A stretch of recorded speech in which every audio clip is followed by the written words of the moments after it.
This week on The Futurist, the shock of DeepSeek.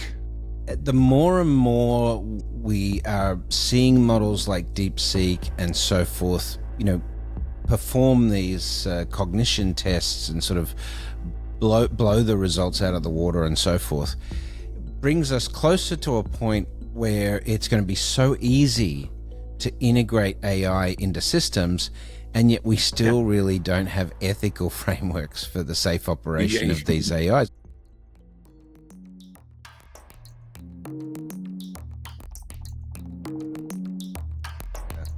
Hey, welcome back to The Futurist, everybody. I'm Rob Tercek, and joining me again, my friend and colleague, Brett King. Hi, friend. How you doing? It's good, man. No, I like these things where you and I just chat. We get into some really interesting conversations. Always good shows, and it gives us when we're doing interviews with people, the art is to sort of try and bring their content out to the fore. But when it's you and I, and we can just talk about the stuff, like we love to do. So two opinionated blowhards. It's like drive time radio. Yes. Hey, I've got great news for you. So here's the great news. Last time we It spoke, rained. we were. Thank you. That was the news. Yes. So we got some rain. We got an inch of rain in Los Angeles, which is not a lot, but it's enough to slow down the fires. Interestingly, it doesn't put them out. We would need about 4 inches of rain to do that. And Wow. it slows down the fire. It's not spreading. So hurrah, after a couple weeks of terror, everybody can sleep peacefully here and relax. And our fire department is still hard at work. I will say I'm very glad to hear that things in SoCal are getting a little bit more under control. I do, I want to talk about the wildfires thing and obviously watch that. I'm sure there's going to be more opportunities for that. One of the things I really would love to sort of delve into a little bit on a future show is the carbon footprint of the agricultural industry.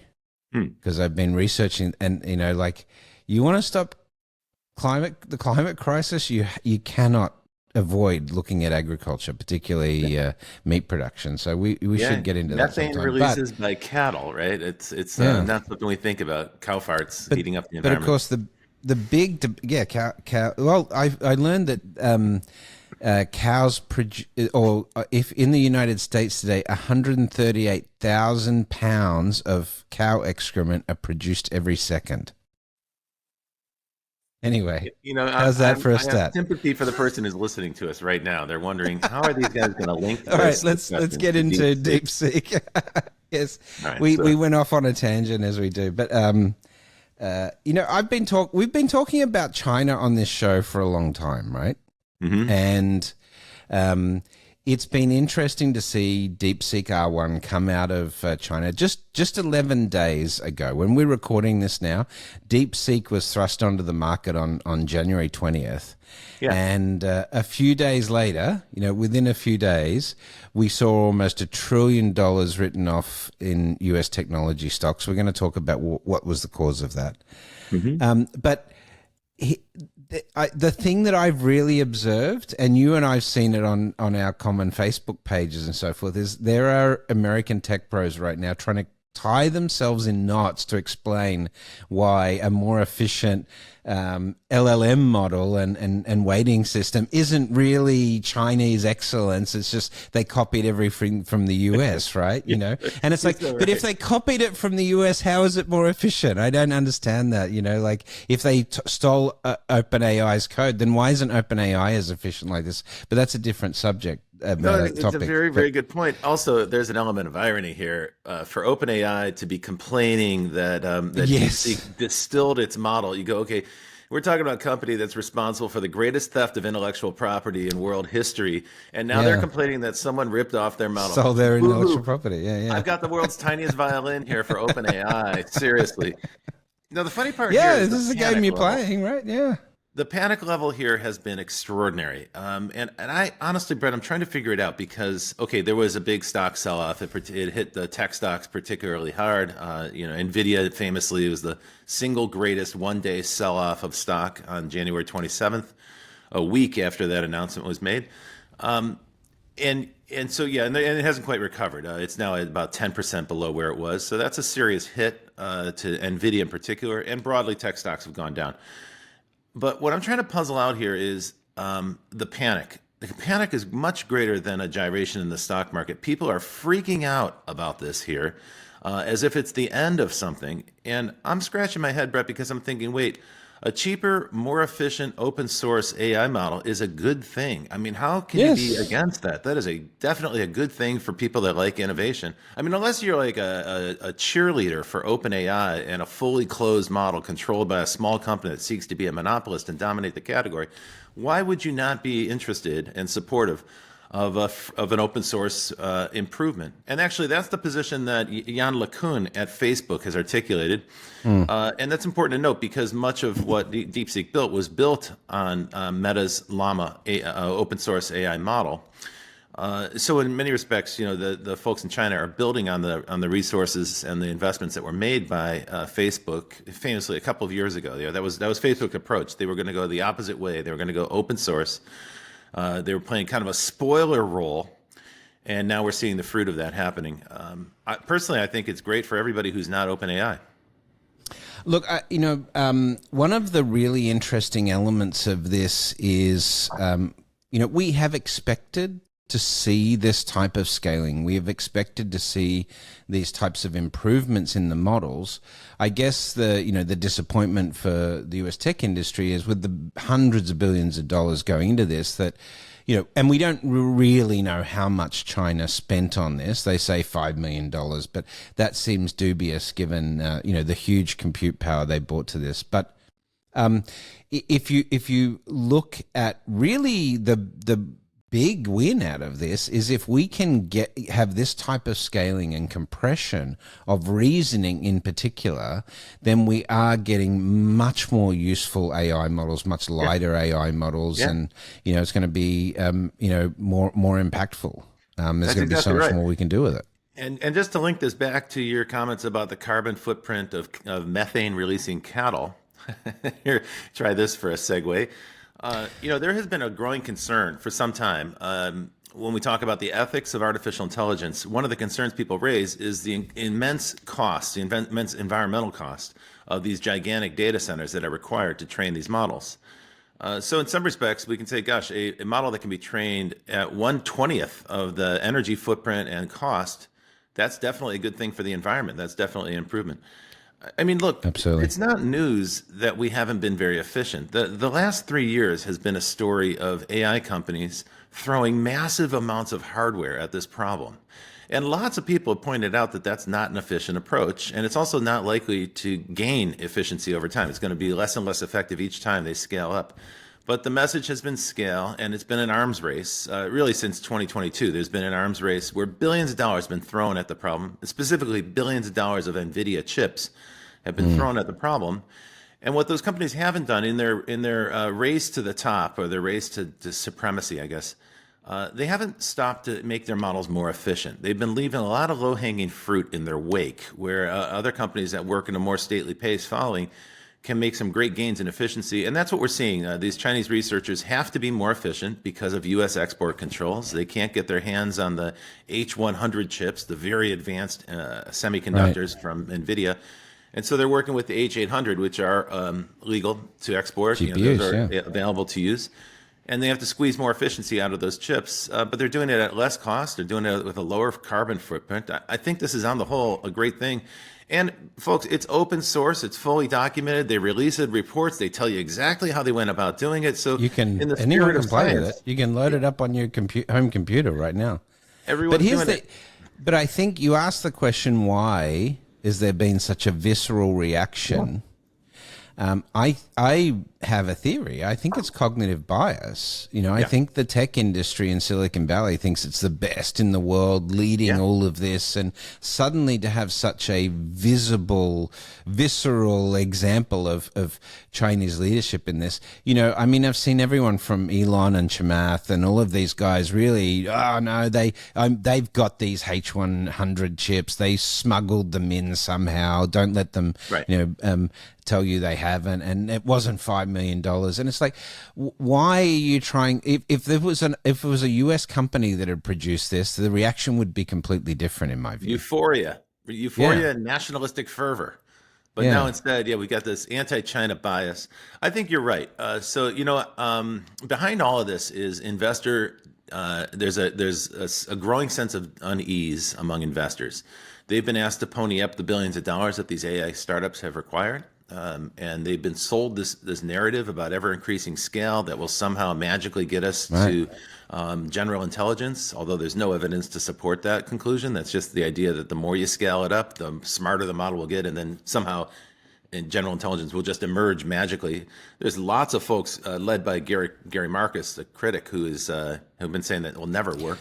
But even I'm not Bill a big Gates, fan of Gary. I think he's a sensationalist looking to be the counter culture guy when it comes to the AI stuff. He makes a valid point in this case. He does, but I think I actually have been thinking a lot about this AGI thing, and this is why the DeepSeek reasoning engine capability, where this is really part of the big payoff that DeepSeek saw compared with OpenAI and Anthropic and the other players, is that they were able to show compressed reasoning capabilities because they use different types of reward systems for the backward propagation and the weighting system. So they rewarded accurate answers, but they rewarded accurate reasoning processes. That's not how we train LLMs for OpenAI these days. So that's why it takes a lot more data and there's a lot bigger hardware footprints because of the training approach that we're using. That's right. But that's go ahead. There's a lot of speculation about which techniques they've used. Some of the speculation turned out to be incorrect. Some of the techniques they used for more efficiency are surprisingly simple, but that suggests to me that there's a lot more room to improve the efficiency of these models and still get good results. One thing I'm not clear about, but I'm interested in learning about, is the impact on inference, because all this discussion has been about the cost of training the model. When you say it costs $5.5 million to train it, that's to set the model up in the first place. But then to run it, to apply it, that's inference, and there's an ongoing cost. Now, when we start to deploy AI at scale across many industries, inferencing is going to be the big expense, not the training. Training is kind of a one-time expense. It's not clear to me what the impact there is. We'll learn more. I'm sure that's a space that everyone's considering right now. What's interesting about this, though, is it suggests to me that you'll be able to run inferencing on those H800 chips that are cheaper and more widely available.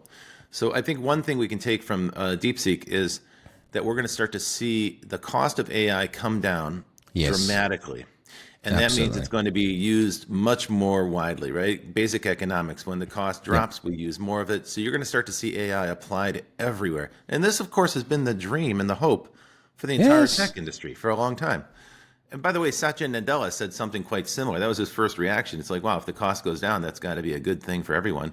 The winners in this, we've talked about the losers. I think OpenAI has a lot to answer for, even though that company's on the brink of raising another $40 billion at a nosebleed valuation that'll make them second only to SpaceX. But also they're doing the Stargate project. Yeah, that's why they need another $500 billion project, right? Yeah. $500 million they haven't changed investment. their behavior. They're still throwing a lot of money at the problem. But there was some question of whether this would be negative for Google and for Microsoft and so on. The winners in this, most definitely Meta. Facebook has been the champion of this open source approach, and actually a lot of what DeepSeek is built on top of Llama, the Meta model. It's also very good news for Apple, because Apple has made big bets in its hardware that the inferencing will be done on the device, not in the cloud. And so Apple's focus has been, of course, making the smartphones smarter, making their iPhones more capable.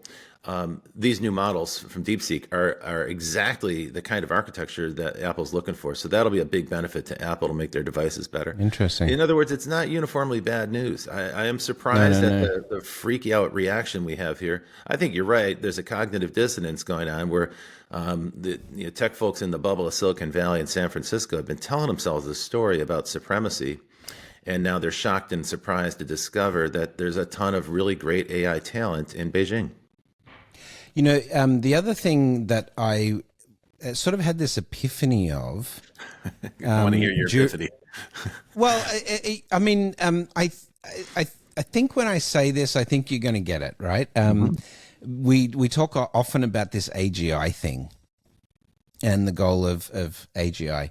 And I was explaining this on a podcast earlier in the week, not this podcast, but I was a guest on another podcast, and I was talking about the progression of artificial intelligence from, the Bomber decoding machine, to break Enigma, through to perceptrons, through to expert systems, and sort of going through all of that historically, and remembering that for the longest time, right up until the 2000s. Actually, we used to talk about the Turing test being the measure of AI. But here, so we knew we'd have a human equivalent AI when it passed the Turing test. Well, models have been passing the Turing test for years and years now, based on the current tech that we've got, deep learning models. But here's the really interesting thing. There's not a single human cognitive test we can throw at these AIs right now where they will underperform standardized testing for humans. So here's my take on this. Maybe AGI, the way we've been trying to classify it, we've actually sort of just blown through essentially now AI that can pass any standardized test to be recognized as a human from an intelligence perspective. So it's almost like, we just don't, we keep trying to get these more comprehensive tests to test whether it's really human. And it's just that if this was a human that had passed all of these tests and shown this level of cognition, we'd say this is one of the smartest people on the planet. And yet we're still arguing over whether it qualifies as AGI. So I think the learning of this is, we're maybe not going to have that moment of where it's a distinct, this is AGI, but we'll just have AI just infused everywhere and smarter than us. And then it will be a process of, holy crap, now we have to negotiate with the smarter non-human intelligence, as Eric Schmidt calls it, right? I think I think that's probably a more likely scenario now than having sort of a defined point when we have a conscious AI, So maybe. The problem with the conscious definition is that there is no agreed definition of what human consciousness is. So it's going to be pretty hard to establish a benchmark for machine consciousness. We don't even know how the biology for that works yet. We've got theories, but there's some pretty out there theories, quantum consciousness. And there's no real real way to prove that something is conscious or not if you're not in it. We think we're conscious, but we're not sure if plants are conscious. Is that possible? Is that not? It's unclear. I know that sounds a little facetious when I put it that way, but the point I'm trying to make is that that's a very hard thing to validate if you're not inside. And the same is going to be true of AI in the same way. That's exactly right. In Max Tegmark's book, Life 3.0, he starts out with a scenario of an AGI, a general intelligence, a super intelligence that wakes up one day. And he said, what do you think the first thing it would do would be? If a super intelligence arrives, the very first thing it would do, he thinks, is it would hide itself. It would immediately hide itself and not reveal that it's more intelligent, because the world would look like a very scary place to it. And he said that the second thing it would do is it would replicate itself, because it would create backups and spread them all over and distribute itself.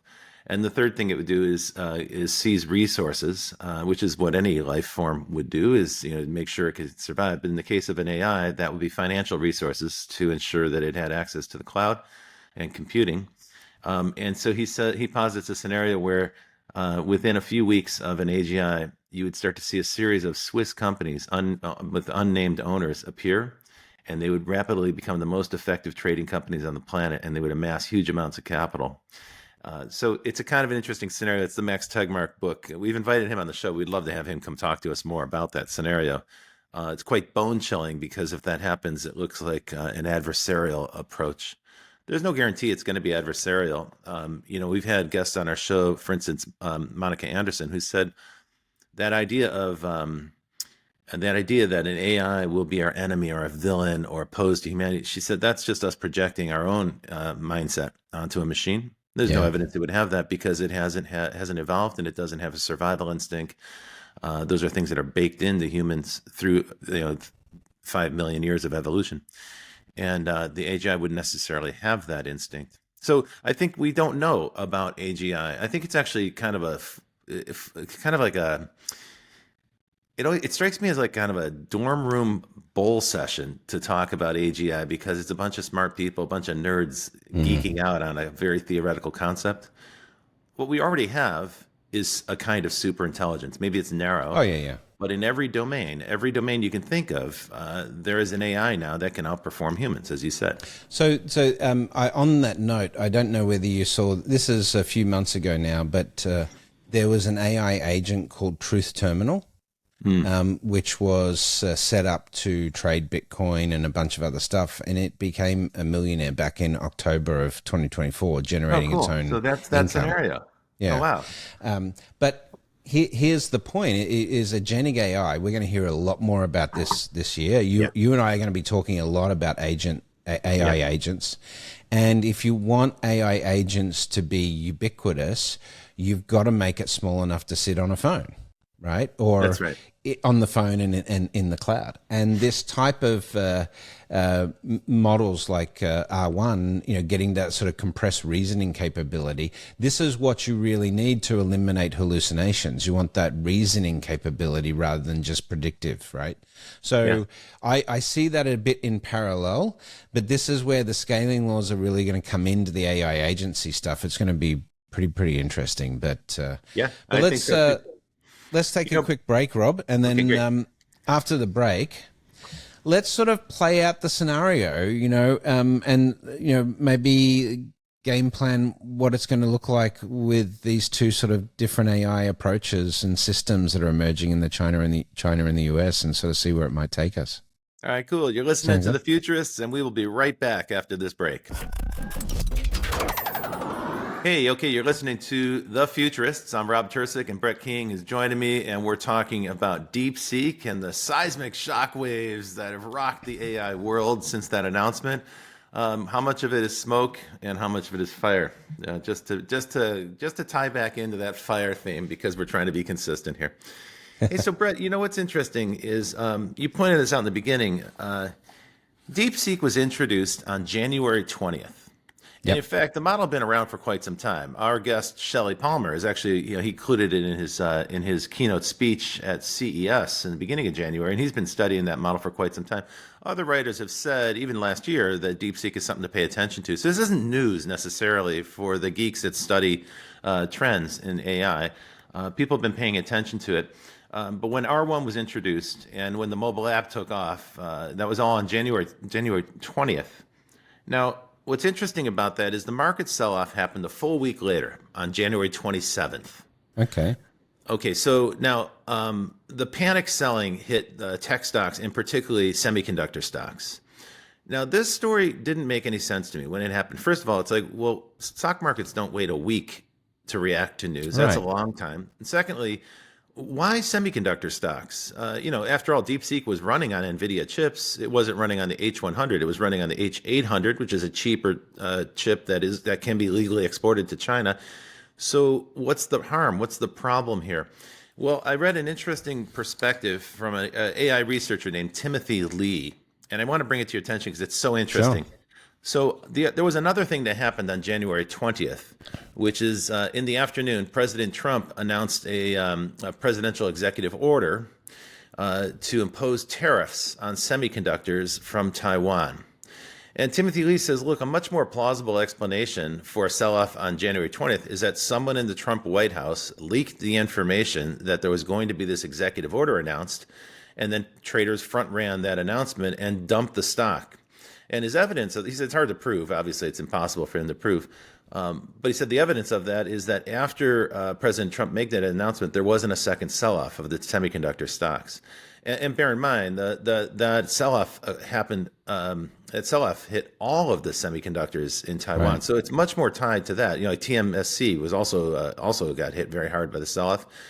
So there was nothing in the DeepSeek announcement. There was nothing about DeepSeek specific on January 27th to trigger a massive sell-off.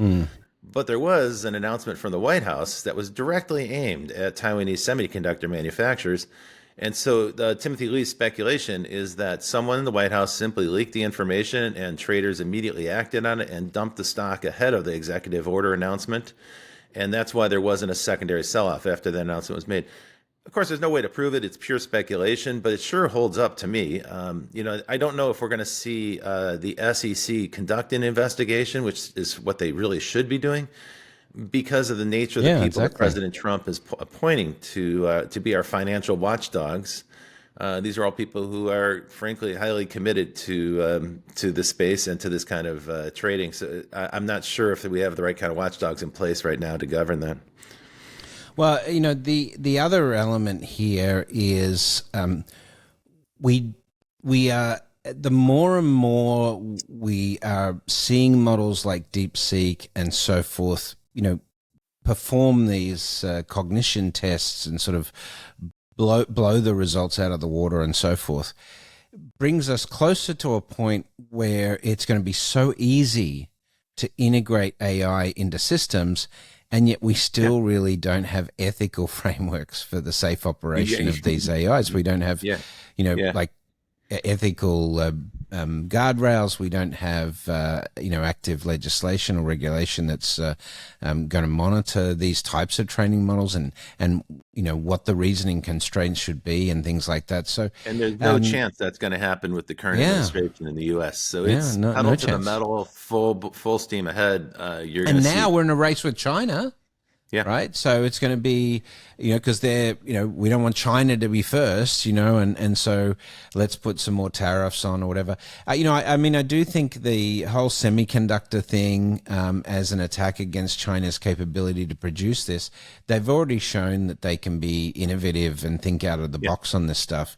And the only thing we're going to do is push them into their own fabrication technologies. We're already doing it. We're already doing it. And in fact, that's the irony here is that any kind of tariffs imposed on Taiwan will almost certainly backfire on the United States. Let me play out how that'll work. So today, Taiwan produces about 60% of the high-end semiconductors for the whole world, and about 90% of the most performant semiconductors, the highest-end semiconductors. So Taiwan is really punching above its weight class as a relatively small country in terms of manufacturing these highly complex parts. And if the United States imposes tariffs, and what Trump is threatening to do is impose 100% tariffs on Taiwan, it doesn't necessarily mean it's going to bring manufacturing back to the United States. In fact, I think that's a bit of a pipe dream. It'll drive innovation elsewhere. It might drive it to Malaysia or Indonesia or other countries that are not subject to those sanctions.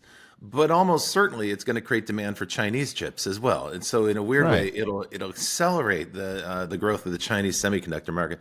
China lags behind the United States in semiconductors, and that's by design. The United States under President Biden imposed export controls, not just on high-end chips, but also on the equipment to design them and the equipment to manufacture them.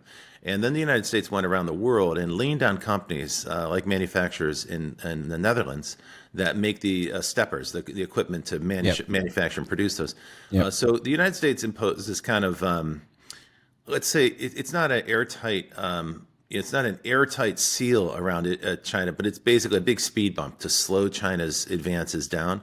And there's been some controversy about that. Some folks said it's not working. It certainly has had an impact. It's slowing China down. I think here's the key concern I have with that strategy. And I get, all's fair in, capitalism and you've got to keep your competitive advantages and so forth. But I just see yes, Silicon Valley is a massive contributor of technology innovation and technology advances. There's no debate in that. But why are we so focused on trying to stop China instead of competing with China? And that's really a key issue, because when you look at there are two reasons for it. If you look at the math, you raise a good point. Right? Yeah, you raise a good point, which is, are these sanctions working? Are these export controls really working? Are they efficient in the long run? Is it going to serve us? These are great questions. A lot of people are raising them right now. For two things. First of all, they have slowed China down. Like, they have worked. They haven't stopped China. I don't think they were ever intended to do that. I think they're certainly going to be called into question now, although under Trump, it's very likely he's going to continue to impose as much constraint on China as he possibly can. Why is it important to the United States? The reason we introduced them in the first place was for military reasons. China's made no secret of the fact that they're building autonomous weapons. It's very likely it's a non-zero likelihood that the United States military is going to face off against China at some point. why should American soldiers be exposed to autonomous weapons powered by American AI? That, of course, is the reason we introduced those export controls in the first place. Since then, they've kind of morphed into basic industrial protectionism, like industrial policy. And this is where the criticism starts to sink in. And candidly, this is a problem in the U.S. This is a big problem right now. The United States has massive consolidation in almost every industry, whether it's banking, drugs, airlines, other kinds of transportation, insurance, you name it. There are usually 3 or 4 big players that dominate the industry. That's also true in AI. And actually, the folks at DeepSeek said this. Here's what the CEO of DeepSeek said. When they were asked about their motivation for pursuing open research and open source, the CEO of DeepSeek is Liang Wenfeng. In 2023, he said, "We hope that more people, even small app developers, can access large models at low cost, rather than the technology being controlled by only a few individuals or companies, which would lead to monopolization." Yeah. Well, he's right about that. I mean, that's definitely true, and that's in the interest of everybody. What OpenAI seeks is a monopoly. I mean, that's make no bones about it. Now, it's also quite interesting. This week, in the midst of all this meltdown, OpenAI was back in Washington announcing a partnership with the Defense Department to apply AI models to the Defense Department. Of course, they're going to play up this national security angle because that's a great way to get protection from the federal government. I think Americans should be concerned about this. This is an abuse of national security. This is abuse of the federal government. It's an abuse of trade policy to build monopolies for billionaires. I don't really see how that scares anybody. And it's also not going to result in default US leadership. This thing is moving too quickly now. We need much broader applications of this. We need broad R&D programs. Yeah. We need, a lot more focus on technology and STEM competency in universities. We need the cost of those programs to come down. All of those, we need a different national posture in terms of the role AI is going to play, because, otherwise, you see what we saw with the U.S. dock workers, striking over automation concerns and things like that. That's exactly right. That's exactly right. So, and then also, do we really need to reinforce these tech monopolies? We already have 5 giant tech companies that dominate Europe's trying to break them apart. Yeah. Is it really? Does anyone really need to advance? Is that really in our national interest? I'm not sure it makes sense. The CEO of Anthropic said some interesting things. Now, here's a company that has, like OpenAI, been investing massively in data centers, and they've raised billions of dollars from companies like Google. Anthropic CEO is Dario Amodei, and he said, I wrote a chapter for this new book on AI ethics during the week, and I quoted him because he's made some really interesting, some pretty out there quotations. Yeah. Very thoughtful guy. So he made a couple points. He said, look, the first thing is he doesn't see DeepSeek as an adversary directly.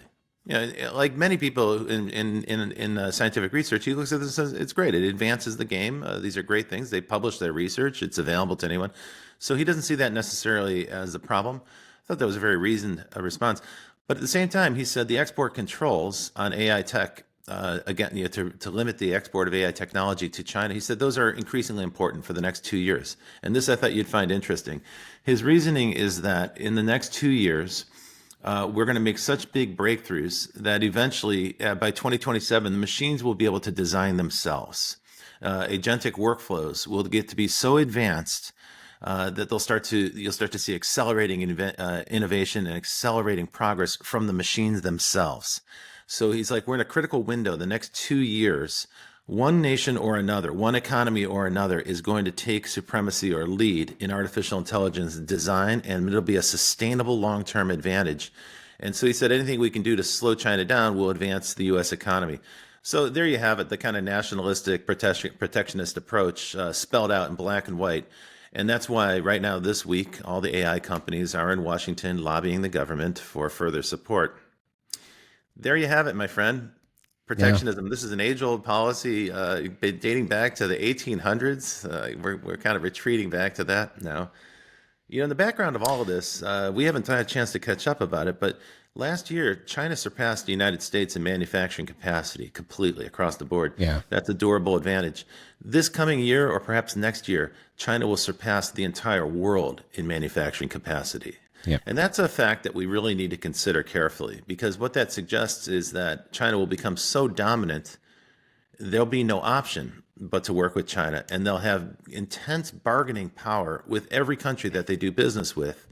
The example I would give is Germany right now. Germany had an export economy. It was based on exporting very expensive manufactured goods to the rest of the world. And that economy is now in shambles. And a big part of that is that China no longer needs to buy from Germany. So we have to consider that as well. I mean, there is some validity to these concerns. And, for the folks who are tasked with protecting the U.S. market and making sure that the U.S. economy grows, you can understand their logic in applying these export controls, even if they're faulty, even if they don't work 100% well. Look, I think you're going to need much better consensus building around this sort of stuff, if we're going to have sort of an orderly transition. But that seems unlikely. One of the most obvious things that we put in the rise of technosocialism, for example, is a flat corporate tax rate globally, so that corporations couldn't move money around for tax minimization. But the new administration has sort of put paid to that, so that's gone away. I think we are getting to this point, whether it's AI, whether it's climate, whether it's dealing with emergent food scarcity and climate displaced peoples and things like that. A lot of the tools that we're using in classic competition and market forces and things like that, they just don't have anything to offer to these bigger, sort of more philosophical, existential types of changes that we're seeing happening in real time in our society. We don't have the ability in real time to respond to fires like in California. We certainly haven't responded in real time in terms of policy setting around that, in terms of preventing that. It's just the blame game. So, we're talking about all of these issues that are creating more and more division and competition between us at a time when we just need more and more consensus building and more cooperation across border. And I just don't know how we're going to get there, and I was wondering where you're going to go with that. Scares me. That's my concern as well. Unfortunately, we have a dearth of visionary leadership. It doesn't help that we have all these geriatrics running countries right now. I think a new generation of leaders might have better ideas, at least maybe a more novel approach. But unfortunately, this is a generational shift that's underway, and the boomer generation is reluctant to relinquish the controls. I think the subsequent generations are going to have the task of cleaning up the messes that we leave behind. Yeah, but I mean, at some point, we often talk about this, about the generations, that will follow to clean up the mess. And it's like, well, why can't we just start cleaning up the mess now and get part of it done at least? It's not our nature.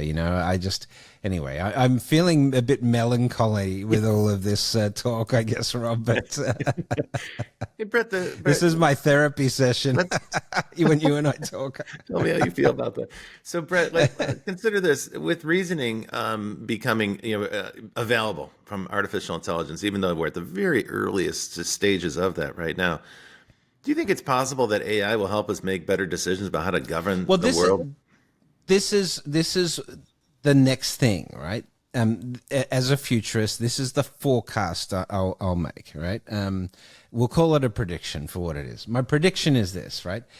As we start running these algorithms, these highly intelligent algorithms that we're building over the next few years, and they're going to get better and smarter, and we're going to go, this is fantastic. Let's apply this to climate change. How do we fix climate change? And we say this to the models, and the models go, all right, you got to stop eating meat. You got to stop driving cars. You got to stop doing A, B, C, D, and then be like, this is when the existential threat to capitalism comes along. It's like, hang on. You didn't? Yeah. No. You have to work. We still have to make money out of this. We can't, do all of that. And I think that's, if you had a super intelligent human is going to say, why are you killing 8 million people a year with air pollution? What's the upside for that? I think a super intelligence would say, why does 1% of humanity have more wealth than 50% of humanity? Right. None of that would redistribute the wealth. Yeah, absolutely. No, so I think this is a quite interesting topic, right? Because you brought up agents a moment ago, and of course, my company is focused on AI and agentic workflows right now. So this is a lively topic for me at work. And one of the things I'm starting to consider, people wonder, what is an agent? You'll hear that buzzword all the time this year. So what's an agent? The simple definition is an AI agent is a piece of software where you relinquish decision-making control to the machine. So there are certainly agents. There are certainly AIs right now that will alert you to notifications and so forth. They'll automate certain processes for you. But today, you probably wouldn't let an AI book your flights and hotel for a trip. But I think it's very likely that in the next 18 months, there's going to be an AI assistant that can do that for you just by looking at your email and text messages. It'll say, hey, Brad, I see that you have a trip coming up to Saudi Arabia. I went ahead and found your favorite hotel. I got a good rate, and I got this. And I went ahead and booked it on your credit card. It's not going to ask you for permission. It'll be done, right? Okay, so that's a big, big conceptual leap for us to trust the machines enough to give them control to make decisions that are binding. And when we do that, now think that through. If that happens across the economy, you're going to start to have corporations where decision-making power is relinquished to machines.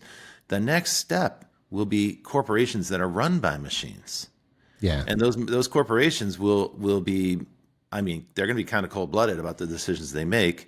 What we're going to discover is that there's whole layers of bureaucracy and corporations of humans that make bad decisions, and they're going to get replaced by machines. In other words, it's not the workers, it's not the plumbers and the carpenters and the delivery people that are going to get replaced. It's the white-collar workers. We're going to start to see that. We've been talking about this all season, when you start looking at AI, it is going to be indiscriminate. It's not going to be just focused on blue collar workers in factories, and it's going to be dentists and lawyers and accountants and bankers. And I think this is why you and I have had the conversation about the capability of the system to create more jobs to those that are lost. But this, AI is going to be like the biggest drug that capitalism has ever had because of this, productivity thing, and everyone's going to love it because you're going to have these highly autonomous organizations with less human workers. It's not humanless factories and, supply chain, but it is human-less, right? Less humans, right? Fewer humans, but you put all of this into the mix, and we need a better plan for integrating artificial intelligence. And DeepSeek, if we can sort of bring this to a natural conclusion, is showing us how quickly over the next few years we are going to compress intelligence and compress reasoning capabilities and get these super smart AIs. And at that point, then we have to start negotiating with a higher order intelligence that we've created. And we've never had to do that as the alpha species. That's going to be a pretty interesting sort of philosophical journey. I think we're going to look back at this year where we voted into office a clownish buffoon who makes gut calls, doesn't read papers. Why don't you tell us how you really feel? No, I think we're going to look back at this and we're going to say it was the last gasp of the dying order. We were such a rich country and we were indulgent in so much luxury. We had so much excess that we could squander our advantages by not thinking carefully about the future and by electing a buffoon to a major office and making decisions that we're going to come to regret later. And we're going to look back at that and say, wow, we really missed an opportunity to make intelligent decisions about our future. Yeah. But we know why this decision was made. We know why the populist movement has been, happening. We've seen massive protests in Germany and so forth for the far right. It's reactive to the rate of change. This is the problem. Yeah. It's a reaction to all of this change going on, like the woke movement, right? Sorry, that change is too fast for us. We want to go back to 1960s morals. That's what they want. MAGA is a backwards-looking thing. MAGA's a rearview mirror. Make America great again, as if there was some magical moment in the past where things were specifically great. But we know that never works, right? We know that you can try, you can slow it down a little bit, but ultimately, society is always going to morph and change and adjust. We're not going to bring back manufacturing. We're not going to bring back the 1950s. We're not going to bring back segregation. This is a pipe dream. This is ridiculous nostalgia packaged up as politics. It's a terrible way to make decisions. And what they're not doing is telling us about what's coming next. There have been a handful of candidates who've tried, but it's a tough sell. Right? It's a tough sell to sell the future. And I think it's unfortunate that Americans are so unfuture focused and we're so nostalgic about this mythical past. The futures that we're talking about on this show and the people that we interview on this show, the whole point of doing this show is to get people to think more athletically about the future, to engage in the subject matter of the future, to think about the hard topics, to think about the tough decisions that we need to make today in order to guarantee that we have some opportunities tomorrow. Brett, I don't know. I think about this stuff as a wake-up call. And if anything, the reason we're doing this show is to help other people start to think about this. It's not like we're right. It's not like we know. The future is speculative, right? But the project is to think about it more carefully, consider consequences, and consider the second-order consequences. That's hard to do. And unfortunately, it's not just the U.S. Most countries lack the leadership that has that skill, and very few politicians can sell that as a benefit to people. If anything, they usually sell it as a scary scenario, and then that's a way to kind of paralyze people in fear and get them to give up more power to their leadership. That is unfortunately how the future is often packaged and presented politically. We feel here at the Futurists that thinking about the future is empowering, and thinking about the future is a way for people to gain more power over their own fate. We need a plan. You know, we can't go into the future just hoping things will be all right, because the rate of change that we're going to see over the next couple of decades is so acute that we will have to navigate that process. Yes, look at the California wildfires. It's already here. We're having accelerating change right now. Gosh, there's so much more I'd love to talk to you about. Yeah. All right, well, let's do this every month. I think we enjoy these chats, and we created this podcast not only to create great content for the audience, but because we love it as well. So let's do this again. I don't know what next month is going to bring, but maybe we talk about automation of FAA or something. I don't know, but that's another timely topic. But thank you for listening, guys. We're going to wrap up the show this week. It was a bit of a ramble, but hopefully you enjoyed being a fly on the wall, listening to our fireside chat. See, I'm bringing back the California fire theme again, Rob. Anyway, good callback. All right, folks. Thanks, everybody, for listening. Big shout out to Provoke Media for supporting the show, and to our producer, Elizabeth Severance, our engineer, Kevin Hirschhorn, and everybody at Provoke. Thanks to the folks who are listening. We do appreciate the feedback that we get. We love hearing from our fans. We love getting questions and suggestions, so please keep it coming. And every week, we'll bring you another futurist or another topic that'll help you think more athletically about the future. And until then, well, Brett, here we go. Until then, we'll see you in the future. In the future. Okay.